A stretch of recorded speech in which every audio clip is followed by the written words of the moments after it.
Hello, I'm Bob the Bookerer and welcome to my channel. And a big part of me creating my channel in the first place was to do a Booker project, which was to read all of the shortlists from the Booker Prize history from 1969 until the current day.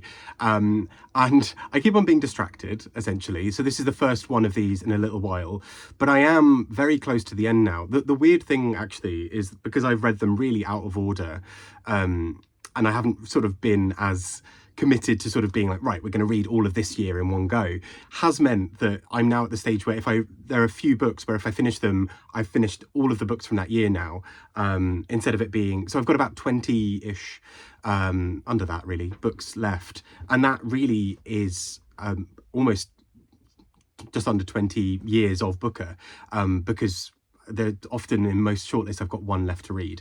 And this was the case recently with 1985, where I had been hovering around this one for the longest time and then finally read the final book from it.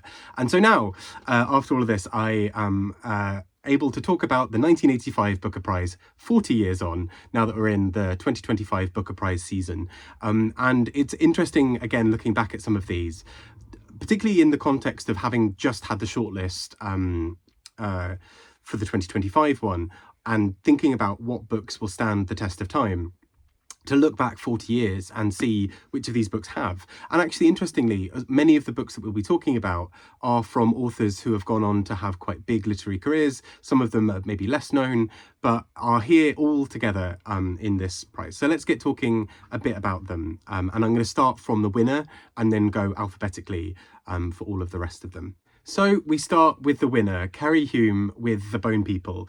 And part of the controversy around this book being a winner at the time, I think is quite interesting looking back on it, because in many ways, it's a book that has since found its readership in a way that perhaps at the time of winning, it didn't have in quite the same way.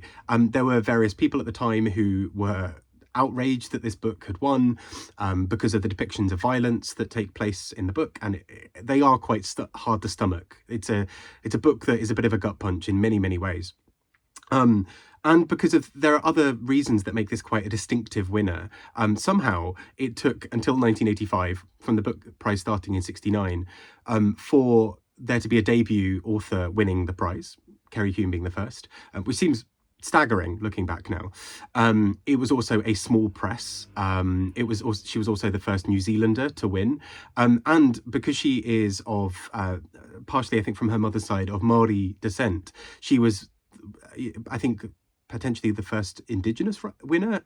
Lots of other things going into this, which just makes this quite an interesting win, and a very unexpected one for many people at the time. There were judges who were threatening to withdraw, people who were outraged at this, and particularly because at the time of winning, when the book won, and at the ceremony itself, typically these are very much sort of black tie, very formal settings, and the people from the small press and some of the other people around her did a traditional Maori dance. And so this was seen as such an establishment breaker in the way that it won. And there's so much that's interesting about that as a winner, as all of the mythos and story that goes on around this being a winner, and the fact that this is almost against many odds. But I think it's also just really interesting. It's a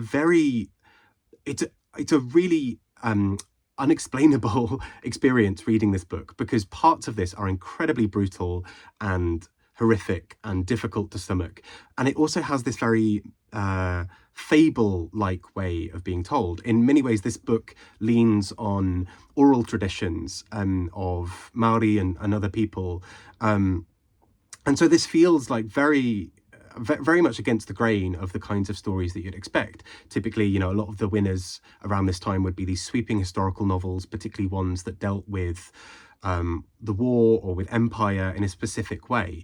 And this book feels like such an odd version compared to all of that. The Bone People tracks various family members, and it's really difficult to go into parts of the plot without spoiling various parts. But essentially, we're watching the various lives of various family members as they deal with parts of hardship and all of these other things. It is a book that becomes really quite violent and difficult at times in ways that I think would be... I do wonder what it would look like if this book were to try and be published today. but at the same time, I think this is a book that's really just evolves out with this really beautiful fable-like storytelling, that feels like you're sort of gathered around your near your grandparent telling you a story, but also goes into these really horrific moments of violence, but that also seem to be there as serving the story. Often they often talk about the idea of passed on trauma, almost this idea that the way people have to deal with difficult things about the kind of Aboriginal or Indigenous experience can sometimes end up in these really horrifying ways, not to excuse any of the abuse or violence in the book, but it seems there's a through line being drawn to the material circumstances of the characters. So it's a really wild book in many ways, and I do urge you to check it out if you think it might be your kind of thing. I've seen a lot of really diverging opinions on it. Winners often can be a bit like that, because you kind of, to get onto a list, you want to stand out, and this is a book that definitely stands out for many reasons. Next up, we have a very, very different book, Illywhacker by Keri. And this book already from the beginning starts off with something so absurd that you know that this book is going to constantly poke the bear in terms of making you wonder about what's real or not. And it's so absurd that often you think this is so fabricated and fabulous in its way. So we start off, the thing that alerts you very early on into this book that this is going to be somewhat sort of fantastical and loose with the truth, I think, here, is that the character introduces himself as being 139 years old. Obviously not really precedented in human history. And what we basically learn through this is something going on about him being this trickster.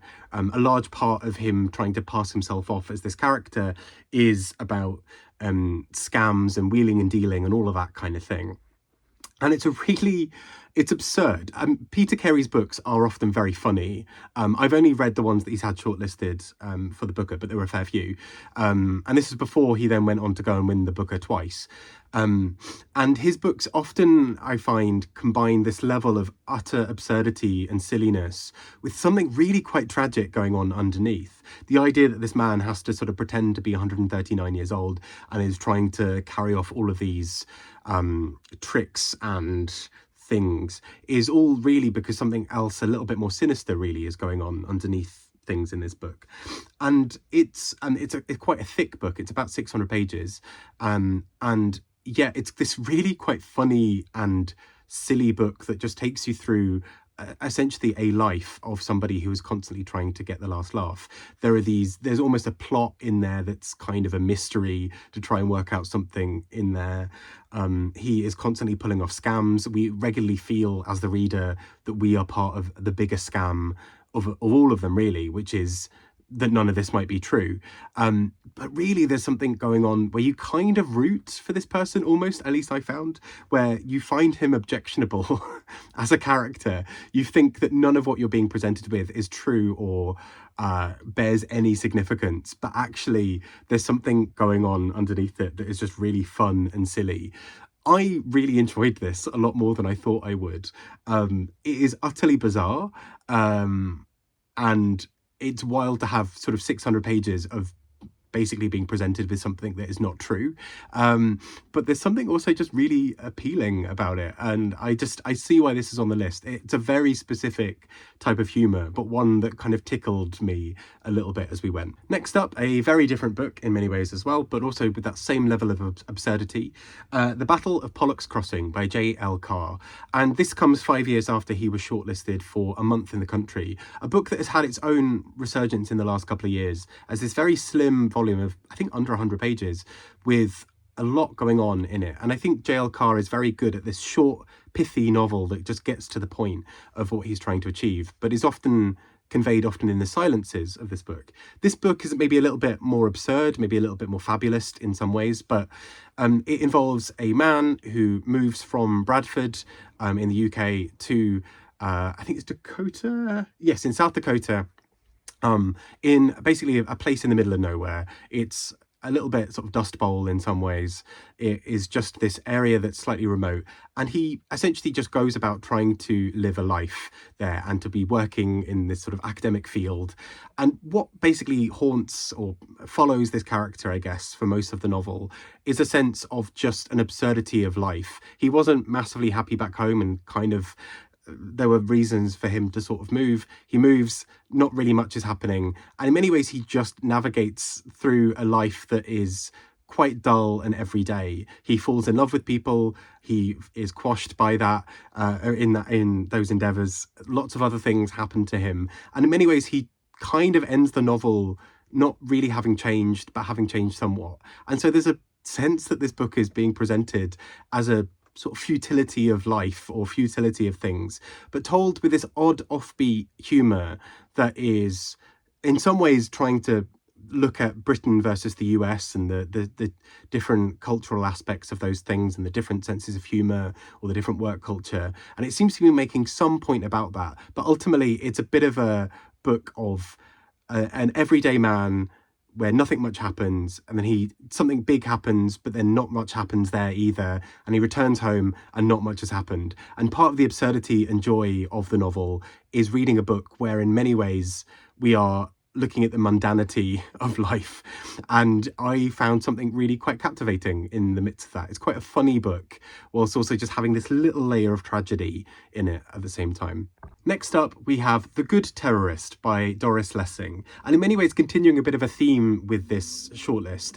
We have another book that takes a very serious topic and looks at the absurdity of it. So we have a group of characters who are very invested in left-wing communist politics and have a lot of internal discussions about said politics. And part of the thing that she's poking at in this novel is about the kind of absurdity of these big theoretical discussions about praxis and politics and theory and all these other things, but how often their day-to-day lives are either don't follow through with that or are just slightly bland by comparison. So we have a character called Alice who appears in the house, kind of this squat, and essentially takes it upon herself to just tidy up and do things. And part of the absurdity is this silliness around politics. Doris Lessing herself had been involved in the Communist Party in various parts, so that it feels like she's writing some of the absurdity of maybe what she'd seen, of people who spend their whole lives talking about, equality of work or of whatever, but then it's Alice doing the dishes and making sure that the house looks nice. And there's all of this thing going on about how she still ends up finding herself in quite a traditional role, or taking on certain levels of domestic labour, all within this. And she at times is romantically sort of involved with various people, but also seems fairly nonchalant about a lot of it. And again, part of the absurdity comes from this, that there is this very big serious thing that these people are talking about. There are desires to bomb people or to commit acts of violence, to lodge protest in various ways, and Alice is there tidying up the house and making sure it looks nice while somebody's talking about bombs or talking about whatever else. And the absurdity of that, I think, is brilliant. I think this is really well handled, where I found it really funny, despite the fact that so much of what is happening in this book is to some degree tragic. But it is quite satirical or quite funny in its way, of looking at this kind of distance, I guess, between what's said in politics and what is often then the reality of somebody who talks about liberating people from the chains of labour.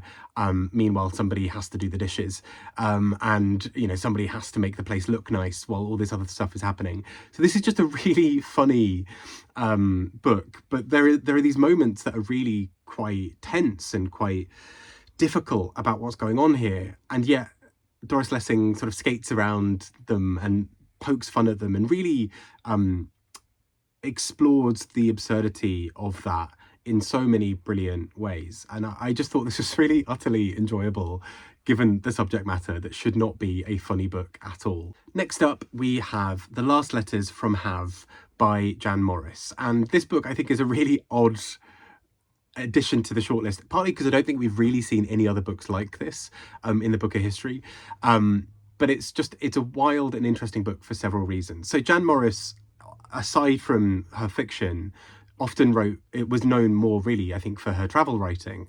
And this is a novel presented as a travel diary or piece of travel writing, where the character is trying to understand this country called Have. And it is in many ways modelled on various parts of the world. It seems to at times take itself from parts of the Middle East, parts of East Asia. It sort of seems like a bit of a sort of conglomerate version of various, sort of composite version of many countries.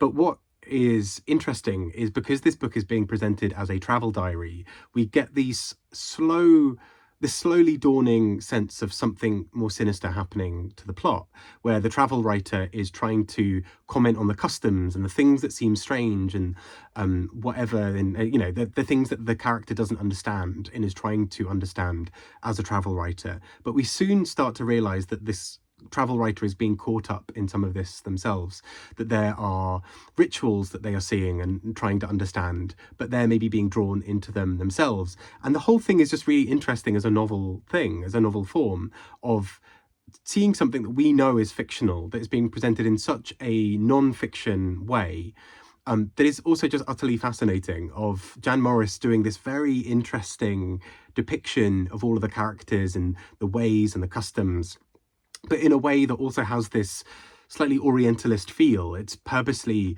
a sort of, oh, those people are a bit different and I don't quite understand this.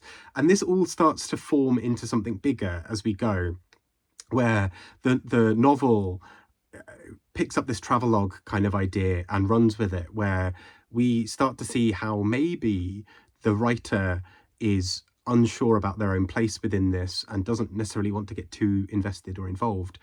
But there's something quite interesting that they want to be part of, but also are terrified of.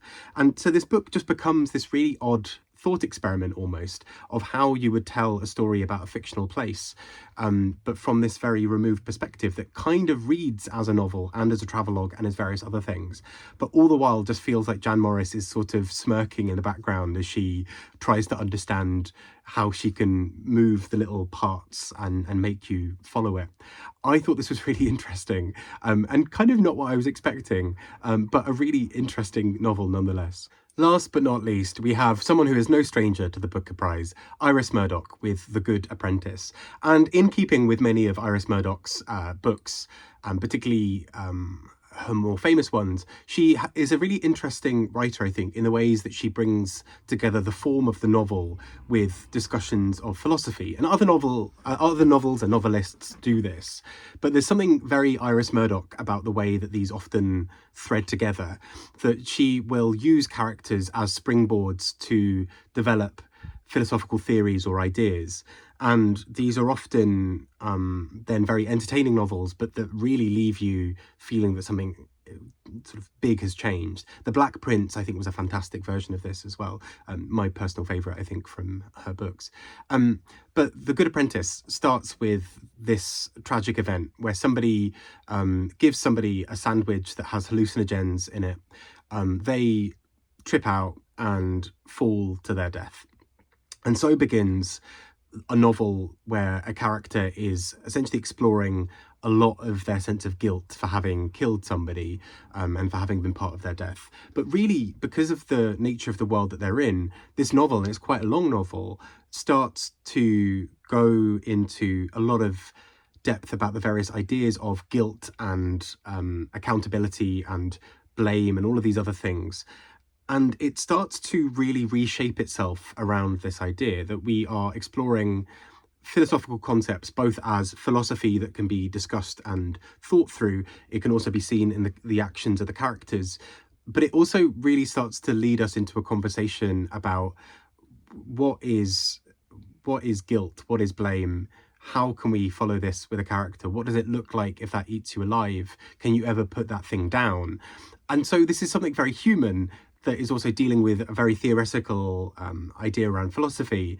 And it is just so Iris Murdoch to be able to do that convincingly for the space of a long novel. I think this is 500-600 pages, if I remember correctly. And it's a book that just also is a really engaging story about trying to understand guilt and blame. And these characters, as we follow them through their lives, does something change if another aspect of that story were different? If the person who died wanted to die, would that change things? If the person doing it didn't realise or did realise, how much does that change things? If somebody else was witness to it, what is their role in culpability around this? And it just follows out into this really interesting novel about students. I think that's the thing, it could have still been a really interesting novel without the philosophy, but there's something about the philosophical element that feels like it just elevates this book to a completely different realm.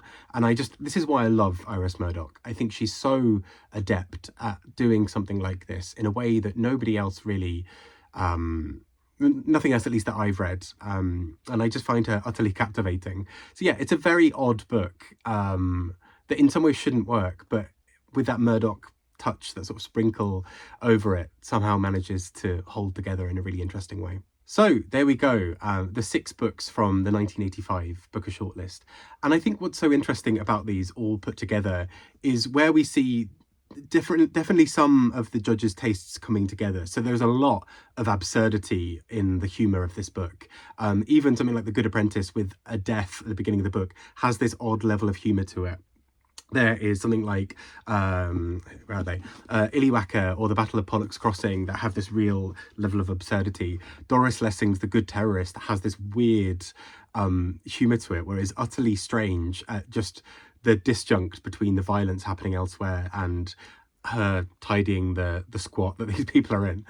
And then even something like The Bone People, that is just so full of violence but has this dreamlike storytelling going on alongside it. So all of these books have this real kind of central thing happening where there's a real disjunct in something really interesting. And I think often it's in those contrasts in a book where we find some of the most interesting things. And this is, I think, just a really interesting shortlist. These are many of these authors are really well-established authors. Many of them are either former winners of the Booker or would go on to win the Booker, or other big literary prizes. We have Doris Lessing, who I believe then goes on to win the Nobel, Iris Murdoch, winner of the Booker, Peter Carey, twice winner of the Booker, Kerry Hulme wins for this book, and this is a very big game-changing book. And then J.L. Carr, who sort of writes these very quiet and slightly oddball books as well. So it's quite an odd shortlist. It's not one that you'd necessarily expect. And it's also interesting because I don't really know how... I think many of these are well-known authors, and these aren't the most well-known books from those authors. So it's interesting to see these kind of collected all together. These are books that I probably otherwise wouldn't have read had they not been part of this project. And I just found them really interesting, but also that the judges clearly seem to have this this lust for a certain type of book. There's definitely a taste that they all had around books that probe certain issues, but also not necessarily big, serious books about the way they talk about things. These are books that ultimately play around with ideas in a very silly way, whilst dealing with, or a very creative way in the case of The Bone People, which is less sort of fantastic, or less absurd and more fantastical. But these are all books that I think go in very different ways to talk about things. And I found them utterly interesting. It's a very interesting set of 6 books. Looking at them now with the benefit of hindsight as well, it's interesting that something like The Bone People was so controversial a winner. I still get why it's a difficult book for people, and the violence in it is very difficult to stomach. But I think there's something so interesting about it at the same time. So I think if I were to choose my personal winners, it would be quite a tough choice here, because actually I think I quite like all 6 books. I probably, if I were choosing my winners, would maybe have either The Bone People, The Good Apprentice, or maybe The Good Terrorist. I think those are all quite fun. Illywhacker as well was also filled me with a lot of joy. It's quite a surprisingly fun shortlist, given how tragic so much of the writing is. And it's interesting actually that of 6 books, the 5 that are the 5 of them are quite funny and silly and poke fun in certain ways, and the one that's less humorous is the one that wins in Bone People. So yeah, a wild shortlist, and I'd love to hear your thoughts if you've read any of them. I found this a really fun shortlist to get to grips with. And yeah, it's interesting to see so many established authors. It makes me wonder, with the Booker Prize shortlist we've had in the last few years, whether in 40 years from now we will look back and see some of these as really big authors, and this is the early stages of some of those authors' careers, or whatever. Anyway, I've been Bob the Bookerer, talking about this part of the Booker project that I've been doing. I'm getting closer and closer to the end. I'm hoping actually really in the next month or so I might have finished the project, which is wild. We shall see. Take care and speak to you all very soon. Bye bye.